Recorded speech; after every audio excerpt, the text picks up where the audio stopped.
assurément, Théotime, c'est tout renverser que de prétendre que Dieu soit au-dessus de la raison et qu'il n'ait point d'autre règle dans ses desseins que sa pure volonté.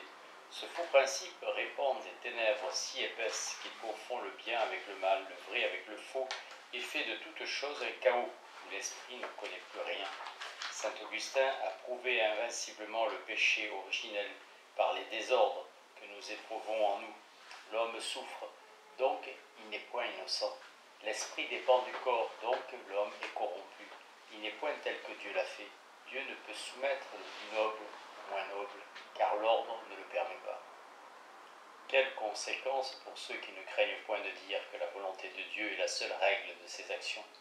Ils n'ont qu'à répondre que Dieu l'a ainsi voulu, que c'est notre amour-propre qui nous fait trouver injuste la douleur que nous souffrons, que c'est notre orgueil qui s'offense, que l'esprit soit soumis au corps, que Dieu ayant voulu ces désordres prétendus, c'est une impiété que d'en appeler à la raison, puisque la volonté de Dieu ne la reconnaît point pour la règle de sa conduite. Selon ce principe, l'univers est parfait, parce que Dieu l'a voulu. Les monstres sont des ouvrages aussi achevés que les autres selon les desseins de Dieu. Il est bon d'avoir les yeux au haut de la tête, mais ils eussent été aussi sagement placés partout ailleurs, si Dieu les y avait mis. Qu'on renverse donc le monde, qu'on en fasse un chaos, il sera toujours également admirable, puisque toute sa beauté consiste dans sa conformité avec la volonté divine, qui n'est point obligée de se conformer à l'ordre. Mais quoi, cette volonté nous est inconnue? Il faut donc que toute la beauté de l'univers disparaisse à la vue de ce grand principe, que Dieu est supérieur à la raison, qui éclaire tous les esprits, et que sa volonté toute pure est l'unique règle de ses actions. Ariste, Théodore, que tous vos principes sont bien liés. Je comprends encore par ce que vous me dites, là que c'est en Dieu et dans une nature immuable que nous voyons la beauté, la vérité, la justice, puisque nous ne craignons point de critiquer son ouvrage, d'y remarquer des défauts et de conclure même de là qu'il est corrompu. Il faut bien que l'ordre immuable que nous voyons en partie soit la loi de Dieu même, écrite dans sa substance en caractère éternel et divin, puisque nous ne craignons point de juger de sa conduite par la connaissance que nous avons de cette loi. Nous assurons hardiment que l'homme n'est point tel que Dieu l'a fait, que sa nature est corrompue, que Dieu n'a pu, en le créant, assujettir l'esprit au corps. Sommes-nous des impies ou des téméraires de juger ainsi de ce que Dieu doit faire ou ne faire pas? Nullement. Nous serions plutôt ou des impies ou des aveugles si nous suspendions sur cela notre jugement. C'est que Théodore, que nous ne jugeons point de Dieu par notre autorité, mais par l'autorité souveraine de la loi divine. Théodore, voilà, mon cher Ariste, une réflexion digne de vous. N'oubliez donc pas d'étudier cette loi, puisque c'est dans ce code sacré de l'ordre immuable qu'on trouve de si importantes décisions. 10e entretien de la magnificence de Dieu dans la grandeur et le nombre indéfini de ses différents ouvrages, de la simplicité et de la fécondité des voies par lesquelles il les conserve et les développe, de la providence de Dieu dans la première impression du mouvement qu'il communique à la matière, que ce premier pas de sa conduite qui n'est point déterminé par des lois générales est réglé par une sagesse infinie. Théotime, que pensez-vous, Ariste, de ces principes généraux qu'hier Théodore nous proposa? Les avez-vous toujours suivis? Leur généralité, leur sublimité ne vous a-t-elle ni rebuté ni fatigué? Pour moi, je vous l'avoue, à ma confusion, j'ai voulu les suivre, mais ils m'échappaient comme des fantômes, de sorte que je me suis donné bien de la peine assez inutilement. Ariste, quand un principe n'a rien qui touche les sens, il est bien difficile de le suivre et de le saisir. Ce qu'on embrasse n'a point de corps, quel moyen de le retenir? Théotime, on prend cela tout naturellement pour un fantôme, car l'esprit venant à se distraire, le principe s'éclipse, et on est tout surpris qu'on ne tient rien. On le reprend, ce principe, mais il s'échappe de nouveau, et quoi qu'il ne s'échappe que lorsqu'on ferme les yeux, comme on les ferme souvent sans s'en apercevoir, on croit que c'est le principe qui s'évanouit. Voilà pourquoi on le regarde comme un fantôme qui nous fait illusion. Ariste, il est vrai, Théotime, c'est, je crois, pour cela que les principes généraux ont quelque ressemblance avec les chimères, et que le commun des hommes, qui n'est pas fait au travail de l'attention, les traite de chimériques. Théotime. Il y a néanmoins une extrême différence entre ces deux choses, car les principes généraux plaisent à l'esprit, qu'ils éclairent par leur évidence, et les fantômes à l'imagination qui leur donne l'être. Et quoiqu'il semble que c'est l'esprit qui forme ces principes et généralement toutes les vérités, à cause qu'elles se présentent à lui en conséquence de son attention, je pense que vous savez bien qu'elles sont avant nous et qu'elles ne tirent point leur réalité de l'efficace de notre action, car toutes ces vérités immuables ne sont que les rapports qui se trouvent entre les idées, dont l'existence est nécessairement et éternelle. Mais les fantômes que produit l'imagination, ou qui se produisent dans l'imagination par une suite naturelle des lois générales de l'union de l'âme et du corps, ils n'existent que pour un temps. Ariste, je conviens, Théotime, que rien n'est plus solide que la vérité, et que plus les vérités sont générales, plus ont-elles de réalité et de lumière. Théodore m'en a convaincu, mais je suis si sensible et si grossier que souvent je les trouve point de goût, et que je suis quelquefois tenté de laisser tout là. Théotime, voilà Théodore, vous n'en ferez rien, Ariste, la vérité vaut mieux que les oignons et les choux, c'est une excellente manne. Ariste, fort excellente, je l'avoue, mais elle paraît quelquefois bien vide et bien peu solide, je n'y trouve pas grand goût, et vous voulez chaque jour qu'on en cueille de nouvelles, cela n'est pas trop plaisant. Théodore, eh bien, Ariste, passons cette journée, comme les Juifs leur sabbat, peut-être qu'hier vous travaillâtes pour 2 jours. Ariste, assurément, Théodore, je travaillais beaucoup, mais je ne ramassais rien. Théodore, je vous laisserai pourtant bien en train de tirer les conséquences. Comme vous vous y preniez, vous devriez en avoir vos 2 mesures bien pleines. Ariste, quelle mesure? 2 gomorres? Le gomorre est une mesure ou un vase dans lequel fut conservée la manne pour transmettre aux Hébreux le souvenir de la nourriture que Dieu leur donna au désert. Donnez donc, Théodore, plus de corps à vos principes si vous voulez que j'emplisse ces mesures. Rendez-les plus sensibles et plus palpables. Ils me glissent entre les doigts, la moindre chaleur les fond, et après que j'ai bien travaillé, je trouve que je n'ai rien. Théodore, vous vous nourrissez, Ariste, sans prendre garde. Ces principes qui vous passent par l'esprit et qui s'en échappent, ils laissent toujours quelque lumière. Ariste, il est vrai, je le sens bien, mais recommencez tous les jours et laissez là ma nourriture ordinaire. Ne pourriez-vous point nous rendre plus sensibles les principes de votre philosophie? Théodore, je crains, Ariste, qu'ils en deviennent moins intangibles. Croyez-moi, je les rends toujours les plus sensibles que je puis, mais je crains de les corrompre. Il est permis d'incarner la vérité pour l'accommoder à notre faiblesse naturelle et pour soutenir l'attention de l'esprit qui ne trouve point de prise à ce qui n'a point de corps. Mais il faut toujours que le sensible nous mène à l'intelligible, que la chair nous conduise à la raison et que la vérité paraisse telle qu'elle est sans aucun déguisement. Le sensible n'est pas le solide. Il n'y a que l'intelligible qui, par son évidence et sa lumière, puisse nourrir les intelligences. Vous le savez, tâchez de vous en bien souvenir et de me suivre. Ariste, de quoi voulez-vous parler? Théodore, de la providence générale ou de la conduite ordinaire que Dieu tient dans le gouvernement du monde. Vous avez compris, Ariste, et peut-être même oublié, que l'être infiniment parfait, quoique suffisant à lui-même, a pu prendre le dessein de former cet univers qu'il a créé pour lui, pour sa propre gloire.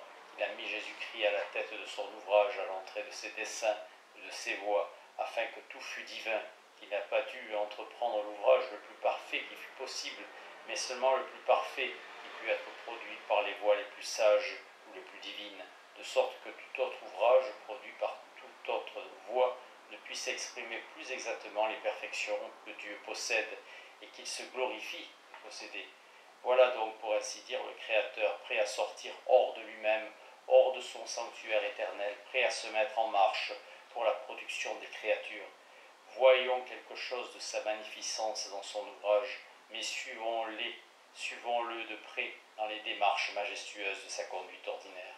Pour la magnificence dans son ouvrage, elle y éclate de toutes parts. De quelque côté qu'on jette les yeux dans l'univers, on y voit une profusion de prodiges. Et si nous cessons de les admirer, c'est assurément que nous cessons de les considérer avec l'attention qu'ils méritent. Car les astronomes qui mesurent la grandeur des astres et qui voudraient bien savoir le nombre des étoiles sont d'autant plus surpris d'admiration qu'ils deviennent plus savants. Autrefois le soleil leur paraissait grand, comme le Péloponnèse, mais aujourd'hui les plus habiles le trouvent 1 million de fois plus grand que la Terre.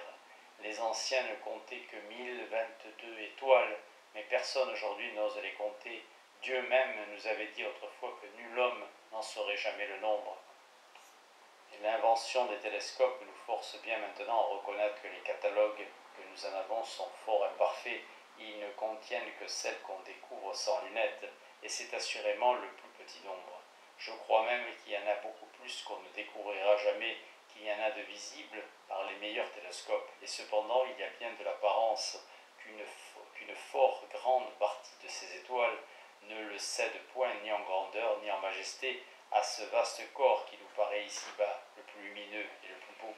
Que Dieu est donc grand dans les cieux, qu'il est élevé dans leur profondeur, qu'il est magnifique dans leur éclat, qu'il est sage, qu'il est puissant dans leurs mouvements réglés. Mais Ariste, quittons le grand, notre imagination se perd dans ces espaces immenses que nous n'oserions limiter et que nous craignons de laisser sans borne. Combien d'ouvrages admirables sur la terre que nous habitons sur ce point imperceptible à ceux qui ne mesurent que les corps célestes. Mais cette terre que messieurs les astronomes comptent pour rien et encore trop vaste pour moi, je me renferme dans votre parc, que d'animaux, que d'oiseaux, que d'insectes, que de plantes, que de fleurs et que de fruits. L'autre jour que j'étais couché à l'ombre, je m'avisai de remarquer la vérité des herbes et de petits animaux que je trouvais sous mes yeux. Je comptais sans changer de place plus de 20 sortes d'insectes dans un fort petit espace et pour le moins autant de diverses plantes. Je pris un de ces insectes dont je ne sais point le nom, et peut-être n'en a-t-il point, car les hommes qui donnent divers noms et souvent de trop magnifiques à tout ce qui sort de leurs mains ne croient pas seulement devoir nommer les ouvrages du Créateur qui ne savent point admirer. Je pris, dis-je, un de ces insectes, je le considérai attentivement, et je ne crains point de vous dire de lui ce que Jésus-Christ assure des lys champêtres que Salomon, dans toute sa gloire, n'avait point de si magnifiques ornements. Après que j'eus admiré quelque temps cette petite créature, si injustement méprisée, et même si indignement et si cruellement traitée par les autres animaux, à qui apparemment elle sert de pâture, je me mis à lire un livre que j'avais sur moi, et j'y trouvai une chose fort étonnante, c'est qu'il y a dans le monde un nombre infini d'insectes pour le moins d'1 million de fois plus petits que celui que je venais de considérer, 10 000 fois plus petit qu'un grain de sable. Savez-vous bien, Ariste, quelle est la toise ou la mesure dont se servent ceux qui veulent exprimer la petitesse de ces atomes vivants, ou si vous voulez leur grandeur, car qu'ils soient petits par rapport à nous, ils ne laissent pas d'être fort grands par rapport à d'autres. Cette mesure est le diamètre de l'œil de ces petits animaux domestiques qui ont tant mordu les hommes, qui les ont forcés de les honorer d'un nom. C'est par cette toise, mais réduite en pieds et en pouces, car entière elle est trop grande. C'est, dis-je, par les parties de cette nouvelle toise que ces observateurs de curiosité de la nature mesurent les insectes qui se trouvent dans les liqueurs et qui prouvent par les principes de la géométrie que l'on en découvre une infinité, qui sont 1000 fois, pour le moins plus petits que l'œil d'un pouls ordinaire. Que cette mesure ne vous choque point, c'est une des plus exactes et des plus communes. Ce petit animal s'est assez fait connaître, et l'on en peut trouver en toute saison.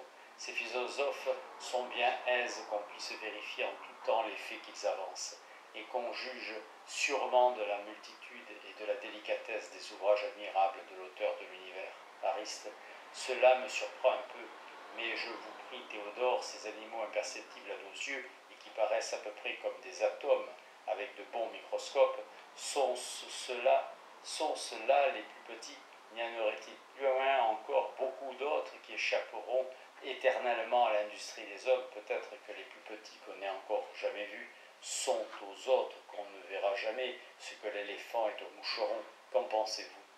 Théodore, nous nous perdons, Ariste, dans le petit aussi bien que dans le grand. Il n'y a personne qui puisse dire qu'il a découvert enfin le plus petit des animaux. Autrefois c'était le ciron, mais aujourd'hui ce petit ciron est devenu monstrueux pour sa grandeur. Plus on perfectionne les microscopes, plus on se persuade que la petitesse de la matière ne borne point la sagesse du Créateur, et qu'il forme du néant même, pour ainsi dire, d'un atome qui ne tombe point sous nos sens des ouvrages qui passent l'imagination et même qui vont bien au-delà des plus vastes intelligences. Je vais vous le faire comprendre. Quand on est bien convaincu, Ariste, que cette variété Et cette succession de beautés qui orne l'univers n'est qu'une suite des lois générales des communications des mouvements qui dépendent toutes de cette loi si simple et si naturelle que les corps mus ou pressés se meuvent toujours du côté et à proportion qu'ils sont moins pressés.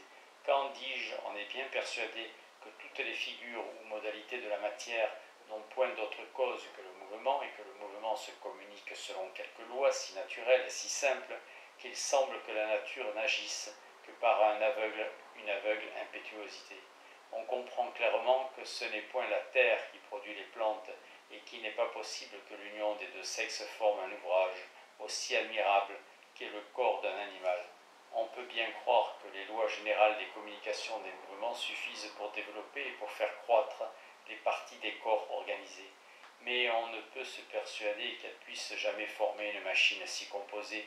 On voit bien, si on ne veut avoir recours à une providence extraordinaire, que c'est une nécessité de croire que le germe d'une plante contient en petit celle qu'elle engendre et que l'animal renferme dans ses entrailles celui qui en doit sortir.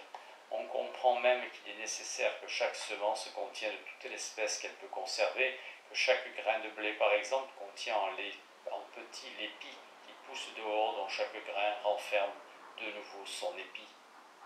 Donc tous les grains peuvent toujours être féconds aussi bien que ceux du premier épi. Assurément, il n'est pas possible que les seules lois des mouvements puissent ajuster ensemble et par rapport à certaines fins un nombre presque infini de parties organisées qui font ce qu'on appelle un animal ou une plante. C'est beaucoup que ces lois simples et générales soient suffisantes pour faire croître insensiblement et faire paraître dans leur temps tous ces ouvrages admirables que Dieu a tous formés dans les premiers jours de la création du monde. Ce n'est pas néanmoins que le petit animal ou le germe de la plante ait entre toutes ses parties précisément la même proportion de grandeur, de solidité, de figure que les animaux et les plantes, mais c'est que toutes les parties essentielles à la machine des animaux et des plantes sont si sagement disposées dans leurs germes qu'elles doivent avec le temps et en conséquence des lois générales du mouvement prendre la figure et la forme que nous y remarquons. Cela supposé.